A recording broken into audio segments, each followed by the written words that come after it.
ก็คืออยู่เมืองลาวเนี่ยต้องเขาชอบยิงเอายิงว่าไปใส่เขาลองเขาแล้วยิงอย่างก็คือว่ายิงบดแตกแล้วเขาก็ถือว่ามีสิ่งศักดิ์สิทธิ์คุ้มครองนักนะบนเทือกเขาอาจจะลองเลยเรื่องอย่างนี้แต่เขาก็พยานตายเรื่องความตายมันเรื่องน้อยมันคือตัวอันหนึ่งยันตายอันหนึ่งยันทุกหลายกว่าแต่ก็จำเป็นเลยสุดท้ายเรื่องตายก็คือเขาเจ็บสงครามเขายังไม่ยันตายอาวุธของจิ้มเซอร์กันใส่ได้เรื่องตายมันเรื่องน้อยเรื่องทุกข์เป็นเรื่องง่ายแต่ก็จำเป็นก็อ่านว่ามันต้องมีเวลารอดบางเทื่อลูกชายใหญ่หูจะนั่นจะนี่คือคิดไว้แต่ตอนยังมีลูกมีเมียอย่างนั้นเนาะ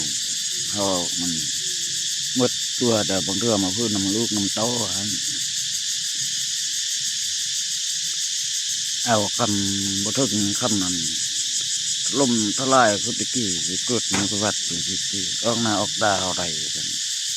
มันต้องว่าแต่มันก็จุดบรรดาเขาอยู่ทะเลมหาสมุทรบนตึกลูกบางอย่างนี้แต่โรงเรียนกระทบกันกลายเป็นพายุ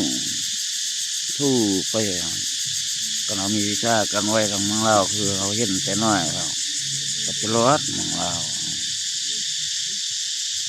คนเราปฏิวัติไปทำมากินคือประเทศไทยไปกินทั่วโลกจริงๆอาจจะเป็น30 31กว่าแล้วเดี๋ยวนี้แต่ลูกหลานครับไปต่างประเทศเขายังคุดอะไรยังย่านอายุแม้อายุเขาจะได้เงินเป็น